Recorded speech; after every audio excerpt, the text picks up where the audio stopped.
Nag-uusap tayo, di ka pa naka-order. Sa akin kasi, di ko tinitingnan kung naka-order na, hindi pa umu-order. Ang malupit nga niyan, pati nga yung naka-order na sa iba eh. Ini-entertain ko pa rin yun. Kasi yung outlook ko kasi, gusto ko, lahat naman niyang kayang mapagyaman. Hindi ko naman pinagdadamot yung alam ko. Ang ate ko kasi parang bigla, uuwi ka na, ang gagawin mo? Sabi ko, ayoko na talaga. Sabi ko, ano mong gagawin mo? Magbi-business. Ano bi-business mo? Sabi ko, gym. Ha? Sabi niya, hindi ka naman nag-gym. Parang wala akong alam. Sa umpisa kasi, iba-iba siguro na reason bakit ka nag-ibang bansa. Pero ang umpisa kasi reason mo niyan, gusto mo ma-improve mo na yung buhay mo. Pero yung iba kasi, natatali na. Wala na akong choice eh. Kasi pag uwi ako sa Pilipinas, wala akong asahan. Sir Migs, sir, ano nga maitutulong ko sa inyo? Yung masyado ako na-inspired dun sa wala kang pera, pero may lupa ka. Alam mo yun,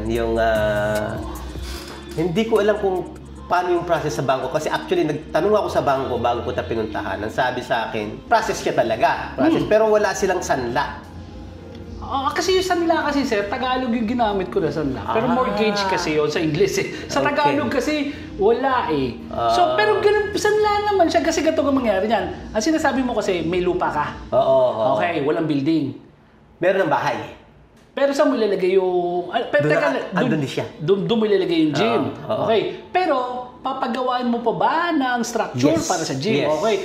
So, ang mangyayari ganyan kasi, ano yan, construction loan or building loan. Okay. Dalawa yan. Pero pasok pa rin yan. Kasi, yung nilalagay ko kasi doon sa video ko nung una, home loan yon. Sabi ko, pwede kang mag-loan kahit wala kang existing na property. Kasi thinking ng iba, kailangan meron na muna akong property para ma-mortgage. Bago ako pautangin. Hindi. So, nangyari sa akin, nung una, wala akong property na existing, bumili ako, yung binili ko, yun yung minortgage ko. Okay, good. Ngayon, tapos na ako dun sa loan ko na yon. Ngayon, yung property na yon, ilo-loan ko uli. Okay. Pero yon, construction loan ngayon, sa totoo lang, lalabas ngayon yon. Bakit? Kasi ganito yun, sir. Meron akong isa pang lupa. Okay. Minana ko yon. Walang structure. Pero papatayuan ko ngayon siya, hindi ng gym. Kasi doon lang sa malapit sa amin, may gym ako malaki, Gym Republic. Patatayuan ko siya ng parang Airbnb style na resort. Okay. Pero construction loan, same, yung existing ko na property, yun yung imo-mortgage ko ngayon dun sa ano. So, ganun din yung sa'yo. Yung existing mo na property, yun yung imo-mortgage mo. Ang kaibahan nito kasi ngayon, ito yun, ang kaibahan nito, ito. Yung una sa akin, doon sa wala akong property. Tapos may nakita ako seller na pumayag na bank loan, 80% lang ang pwede ipahiram sa akin. Kunyari, 1 million kunyari property, 800,000 lang mapapahiram sa akin ng bangko, 200,000 ako ang mag... Pero sa'yo baliktad ngayon. Sa'yo kasi meron ka ng property ngayon dito, na meron ka ng bahay ngayon dito, kunyari ang construction loan mo is 1 million. Okay. Pero pwedeng 1 million ang utangin mo, pwedeng more than that pa. Kasi kasi hindi lang yung construction cost ang pwedeng ipautang sa'yo eh. Pati yung halaga ng property itself, yung lupa. Pero yung sinasabi ko na yun, hindi na siya construction loan pagka more than that. Multi-purpose loan na siya. Pero pareho lang din naman siya. Pareho lang din naman siya. Pangalan lang pagkakaiba. Oo. Ngayon, maganda yun na mapag-usapan natin. Baka mas maganda yung multi-purpose loan sa'yo. Alam mo ko bakit? Ito ang problema doon sa construction loan. Yung construction loan kasi, kunyari nag-grant ka ng 1 million. Okay? Hindi ibibigay sa'yo ni bangko ng 1 million yun. Ang ibibigay sa'yo ni bangko, kung ano yung matapos mo, progress billing. Okay. Let's say, nakatapos ka ng ng 10% nung building. Okay. 10% lang ibibigay ko muna sa'yo. Yung next na billing mo, kung ilan yung natatapos mo, yun lang din. Monthly yun, bale? Hindi monthly eh. Depende kung ano yung duration. Pwedeng weekly, pwedeng bi-weekly. Depende yun kung kailan ka magsasubmit nung susunod mo na progress billing. Okay. So, problema doon, nag-aabono ka pa. Ibabalik naman sa'yo, walang problema. Pero doon sa multi-purpose loan, bibigay na kagad sa'yo yung yung buo Pera. buo na. Hindi na kailangan na matapos mo yung construction bago maibigay lahat. Okay. So yun. Gano'ng kalaki yung property? Okay, 300 square meters. Okay. Yung bahay, Malit lang. maliit yung bahay, nasa siguro mga 60. Okay. Pero So, saan siya doon? Kunyari, ito yung property. Isang banda Okay, dyan. ganito kasi. Let's say, ito yung kalsada. Oo. Yeah, ito yung property. Oo. Nandito siya. Bakit? Kasi Oo. dito, magpapatayo ng shop. Oo. Ang bala ko sana, magpapatayo ng shop niya. Like, gusto niya mag-laundry, pisonet, at saka frozen. Yeah? Tapos, dito sa likod, nasa mahigit 180 square meters. Original plan ko, yun nga sinasabi mo, mas maganda, mas malaki. Kaso, dun sa, binibase ko dun sa kung makakaloan lang ng maliit, hindi kakaya na ipagawa yun ng ka-style nito. Parang ganon. So yun, ang naisip ko, yung shop sa ilalim, so that's, kung ito total mo yung... Para magiging pa-L po siya. Para magiging L yung style niya, kung para sa gym is like 70 square meters ang magiging gym. So yun. Pero kung halimbawa malaki yung madulon, parang ang iniisip ko, yung dito sa likod, malaki yun, nasa 180 square meters yun. Titignan po sa namin, kung anong package ang namin. So ganun siya. Yeah. Nandito siya. Ito, bakante para sa shop. Ano po yung kakayanin ng pera para makapag-umpisa lang. So yun, ganun siya. So ito yung harapan ng bahay. Yeah. Ito yung gate. Oo. Kasi ito, sir, hindi natin pa pwedeng saran to. Sabi mo, 6x12 to lalabas. So yung gate mo, siguro mga 3 meters ba to? Posible, Mga 3 oo. meters. So magiging 6x9 na lang to. Kasi kailangan natin may access dito. Ganun. Ang bala ko kasi, sasarahan, yung pang second floor, yun yung gym. Yun ang sasuggest ko nga. Pwede tayong may second floor kasi. Bali, ang mangyayari nun, magiging, yung second floor, magiging U-type siya. Mula dito, hanggang dito, ito yung bahay. Yan. Iiwasan niya yung bahay. Yun yung 70 square meters, bali, at in total.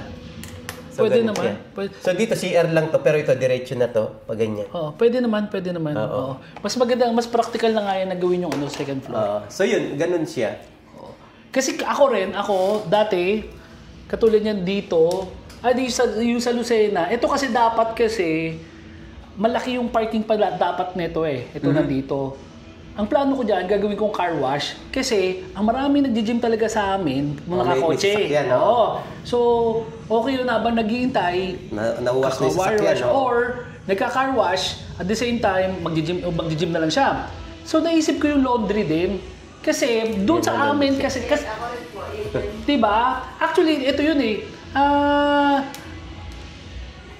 parang tagpi-tagpi na yan. So, pwedeng habang, kasi alam mo naman, pag either, may laundry kasi na pag, mo doon, pipila ka, tapos babalik ka mo lang pag tapos na. Pwede yung iniintay mo pa rin So, kung pwede, babaksak na yung laundry, tapos habang nag-aantay siya, pwede siya nag-gym. So, sa maganda dito, ito yun. Yung laundry mo, doon kung sakasakali ba, meron kang kakompetensya doon. Medyo malayo po. Pero meron. Lalabas na po na Pero meron.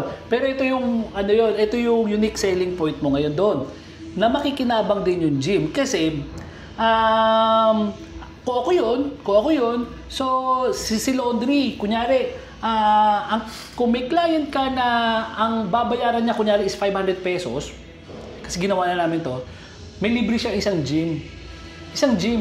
Ngayon yung gym mo, hindi ka lugi dun Hindi ka lugi. Pero maganda rito, what if yung nabigyan mo ng libre na yon, magustuhan niya yung gym, parang willing na siya mag-extend pa nung na yon. Magigayat po. Kaya nga, di ba? So, libre promotion ng laundry mo yon, libre promotion rin nung mo. Kasi dito, nakita mo yung, ewan ko, inabutin nyo kanina yung water station, yung nag-deliver. Meron kaming deal ngayon nung nagde-deliver sa amin na pag merong kliyente sa'yo doon sa water station na yon na more than ng 7 galon isang linggo, pwedeng libre isa silang gym. Ang maganda ngayon na to, yung water station, syempre walang kapalit yun. Walang kapalit. Kumbaga, magbibigay sila ng libreng gym, pero wala sila ibibigay sa amin. 'Di ba? Pero maganda nito, pwede doon sa makakapunta nito yung kliyente nila at maiengganyo namin, yung bottled water na galon, may sticker din yon na may Gym Republic.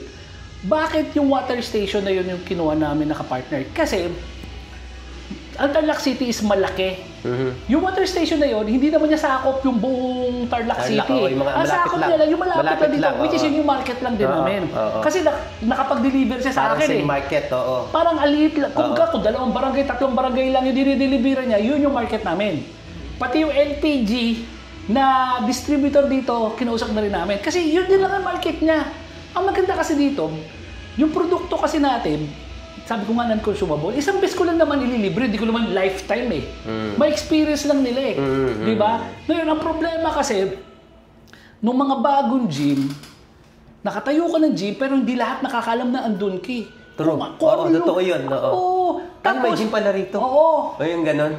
Tapos mabagal na proseso, yung by word of mouth eh. Mabagal yun. So pwede ko kayong turuan paano papabilisin yun. Kasi buti nga kayo, sarili nyo yung pwesto eh. Kasi ako, mas nakafocus ako dun sa mga nakaupa. Kasi nga, syempre, bumili sila ng equipment. Syempre, kailangan kahit pa paano kumikita na sila eh. Pati ako, kasama ako dun sa venture nila na yun eh. Kasi naniwala sila sa sinabi ko eh. So para makabayad sila ng upa, tinuturuan ko sila, dapat yung unang buwan, kasi iba, mindset ng Pilipino, unang buwan, okay lang malugi eh.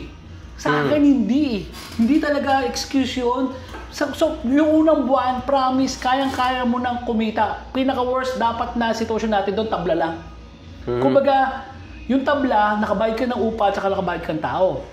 Second of all, yung sasabihin ko, kasi ang common mistakes naman, pag sa'yo yung property, na-overwhelm ka sa sa kita ng gym. Let's say, 50,000 kinita ng gym mo isang buwan. Ay, laki. Akin yung pwesto. Pero what if kung pinapaupa mo pala yung pwesto? Di kumikita pa dapat yung pwesto eh. Dapat aalisin mo yung sa 50,000 na yun, alisin mo yung Renta. Kumbaga, kung pinaupa ko to, 10,000 to, dapat para ma-realize mo, 40,000 lang talaga yung kinita ko. Kasi ngayon, kailangan may target ka. Kung 50,000 ang target mo, nakita ng gym, dapat 60,000 yung gross sales mo. Yung 10,000 dapat mapunta sa sa upa dapat. Sa upa. Dahil hindi ka upa, dapat part of it mapupunta sa monthly amortization. Let's say 20,000 yung monthly amortization mo. Pwedeng 10,000 manggaling doon sa upa kuno. Yung 10,000 doon sa kita ng gym. Para ma-realize mo lang, kailangan maihiwalay mo eh. Kailangan maihiwalay mo. So yun yung sinasabi ko. Kasi pag minsan, laki nung kinikita ko sa gym. Pero akin pala yung pwesto. Dapat yung pwesto kumikita rin. Paano kung nagre-renta ka? Or, kung di ka nagtayo ng gym, pinaupahan mo yun, kumikita rin yung pwesto na yun. Di ba? Magkano kinikita? Dapat ganun yung para realistic siya. Okay, so yun. So yun yung yun yung plano. Tsaka, maganda yung mga marketing strategy nila. Marami akong actually, konti pa lang yun. Sabi ko nga, mas mapapakinabangan mo ako doon sa nag-ooperate ka na, as a matter of fact, lagi ko naman sinasabi sa videos, hindi lang naman ako yung legit na fabricator, marami naman kami na legit. Napapanood ko po yung Binalo ko po. Thank you. Pag-isang pinopromote ko pa yung kalaban ko eh. Pero sinasabi ko lang, yung kanila, ang deliver nila is gym equipment. Okay, na-deliver ko, that's it.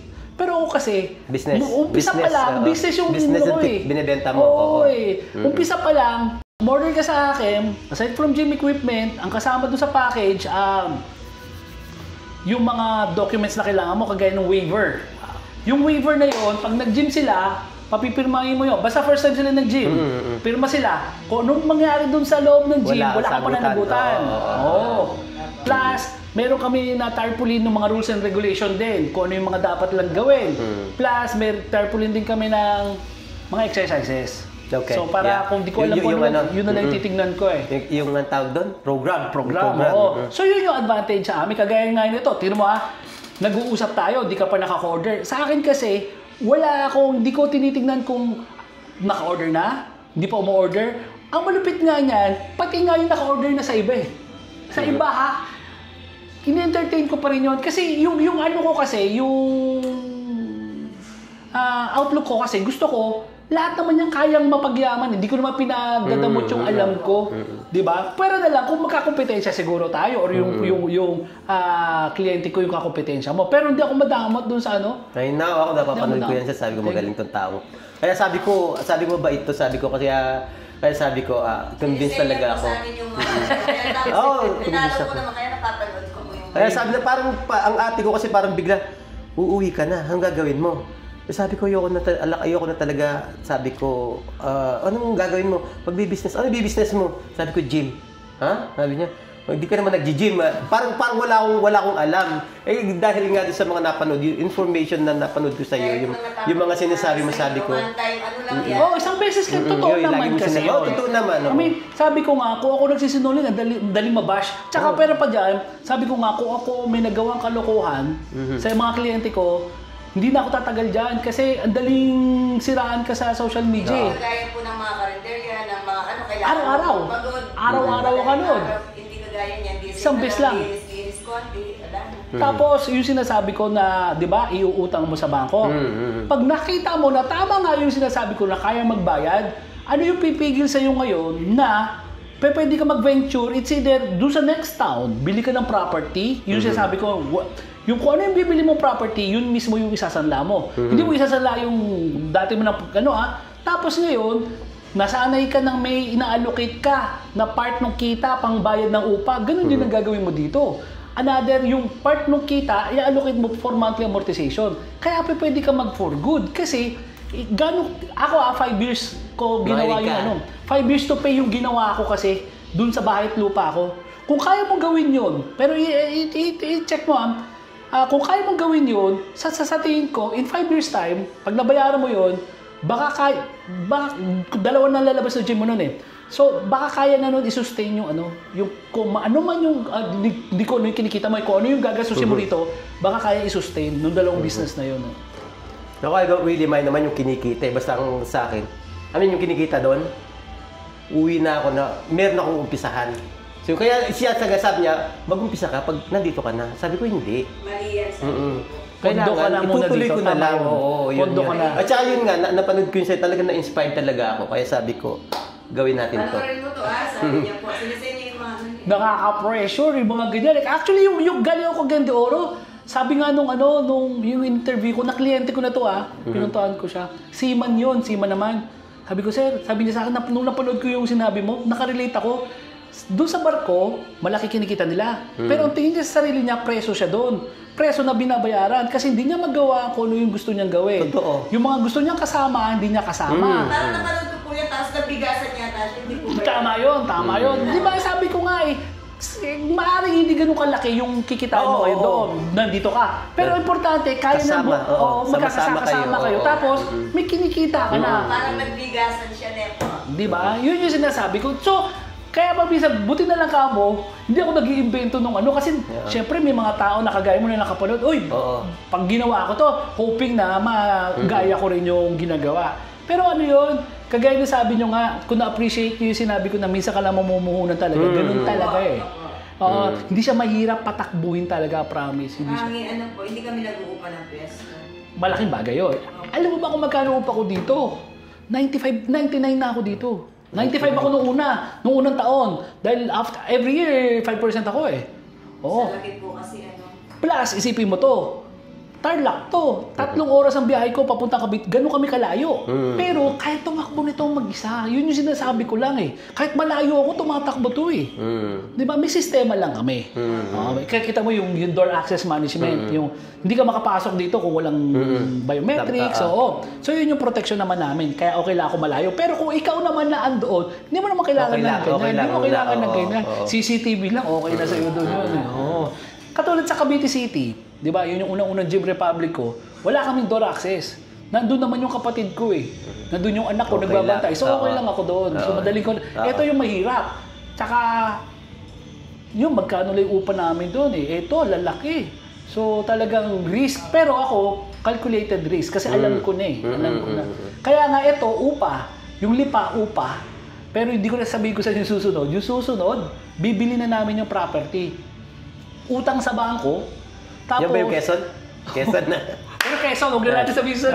Sorry. Okay sa Quezon province, pero kung saan bayan sa Quezon, hindi ko na sabihin kasi natataranta yung mga yung mga... I know. So, threat sa kanila yun. Ngayon, ang sa akin, yung pinakamahal ko kasi na renta, yung Lipa, 120 yun. 120. Pero kaya eh. Pero ngayon, kaya siya, nangihinayang ako, isipin mo 90, 99, 120. Lumalabas yun eh. Kahit ilang taong kong bayaran yun, di ba pupunta sa akin eh. What if, kung uutang na lang ako, tapos babayad ako sa bangko, after 5 years, akin yung property.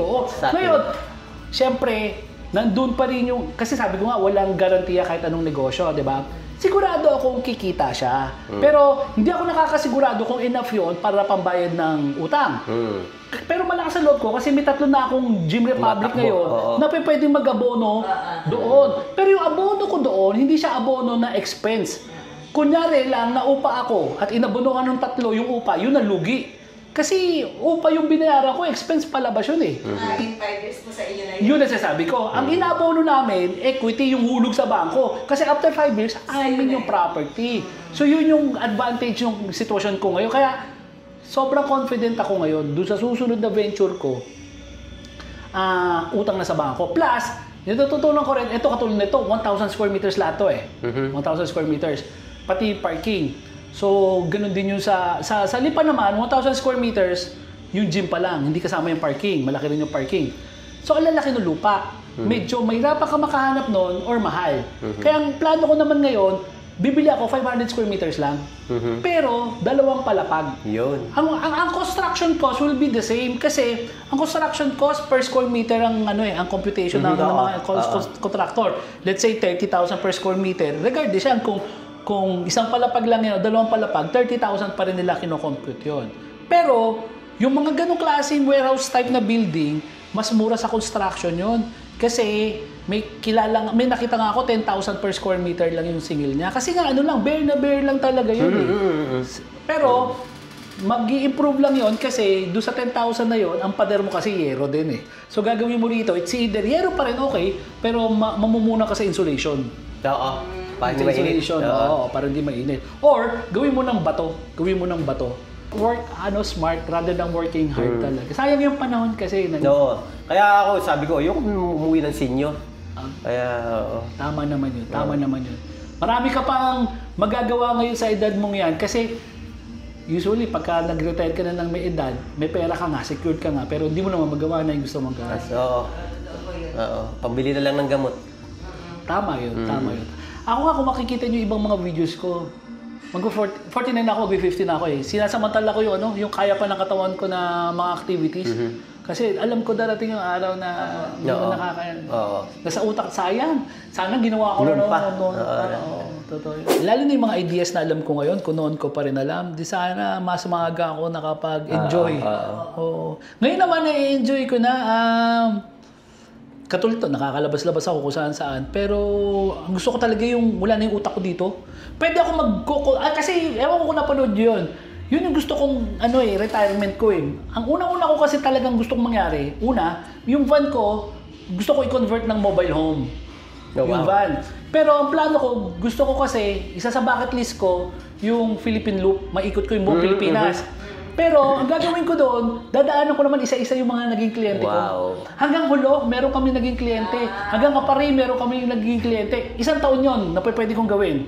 Yung susunod noon, yung paborito kong lugar talaga dito sa Pilipinas is Puerto Galera. Kasi mas malapit siya sa Cavite, madali lang puntahan. Kumbaga, pagka medyo stress ako, anytime pwede akong punta sa Puerto Galera nang hindi magbabago yung ticket ko, yung pamasahe ko. Kasi pag nag-Boracay ka, pag ura-urada, ang mahal ng ng ticket. Ito, kung ano meron sa Boracay, meron sa Puerto Galera. Tapos ang gastusin doon, mura.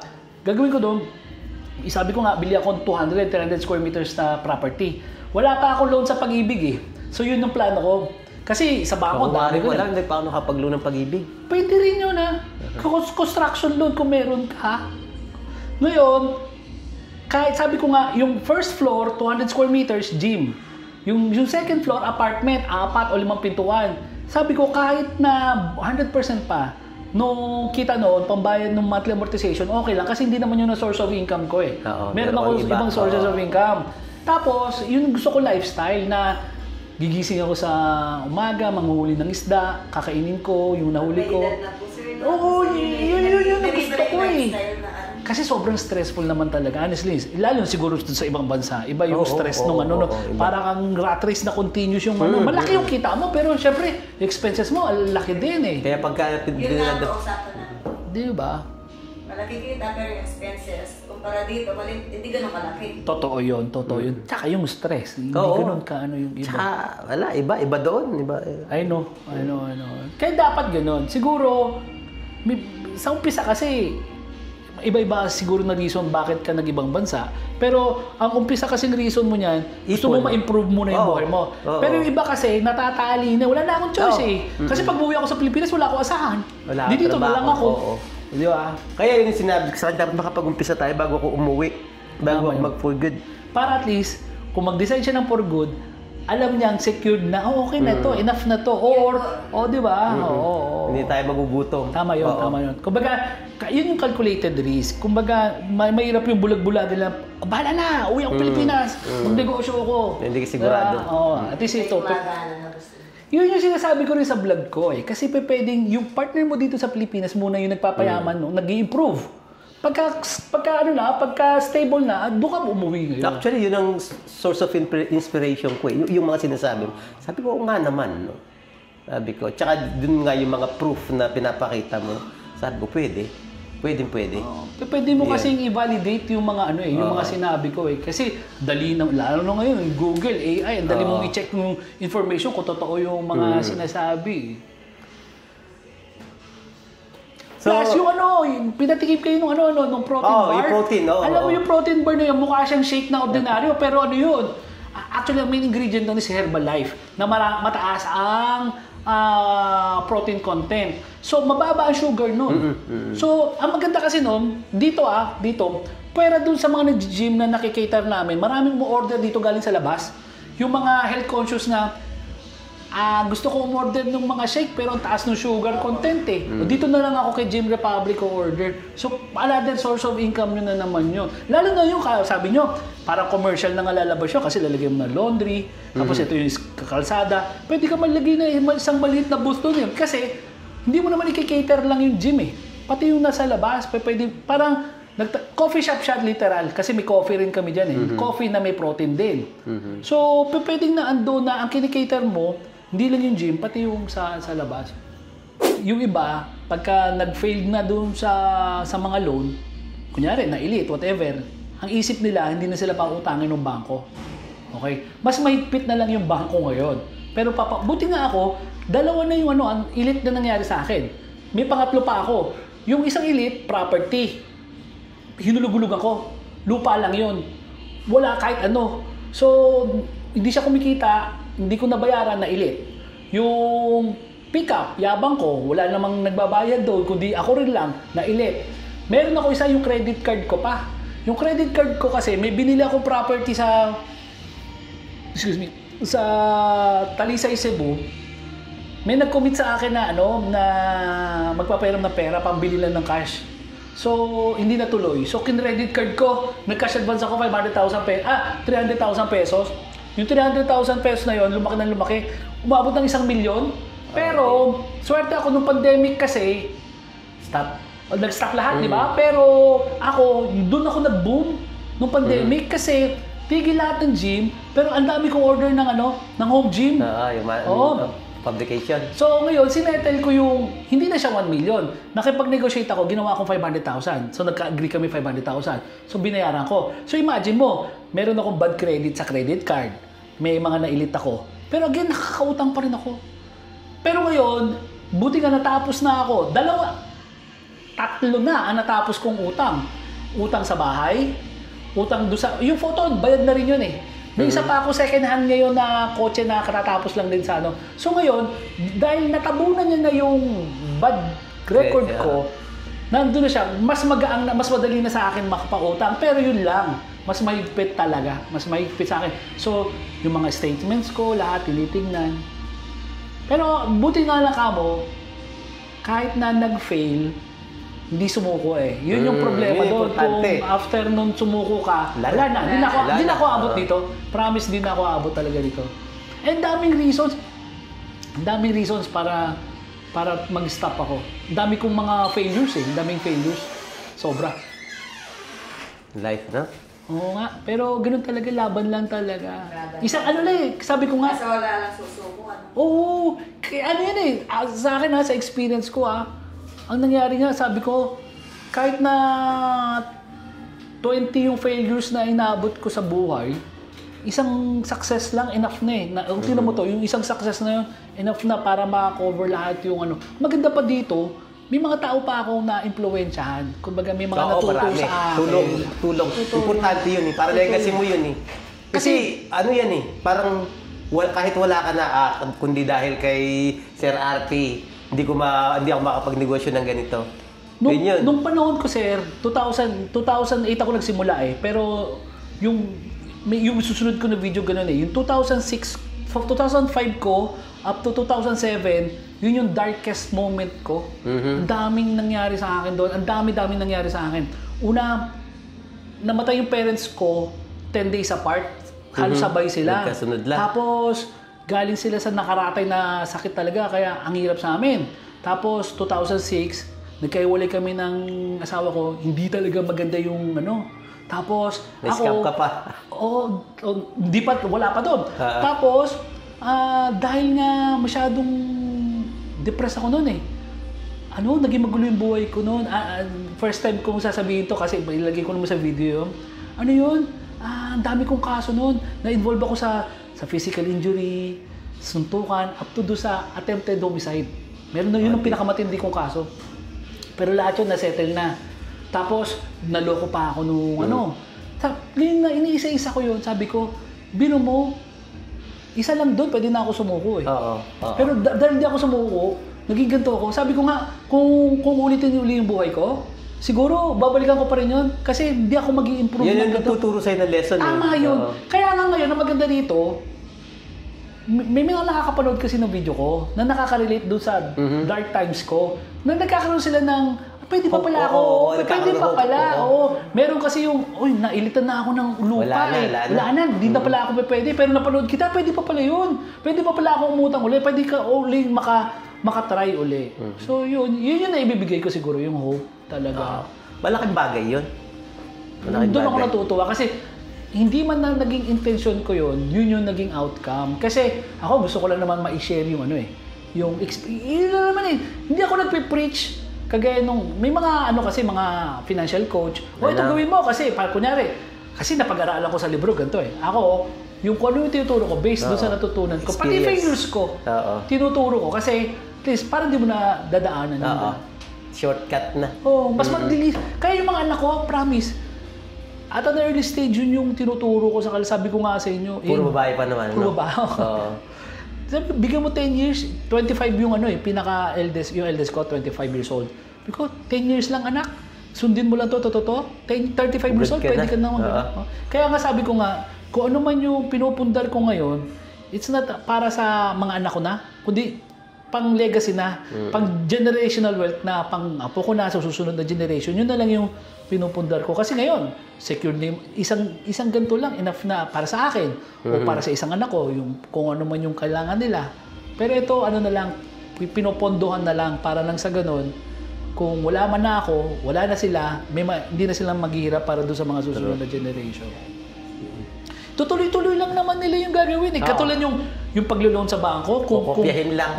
Kung successful sa isang di tuloy-tuloy mo na lang yun, di ba? Kumikita yun ng kahit wala ka, nandito ka, di ba, sa malayo, nagagawa mo yung gusto mo. Tayo na pa-appreciate lang natin yung panahon pagka nagkakaedad na eh.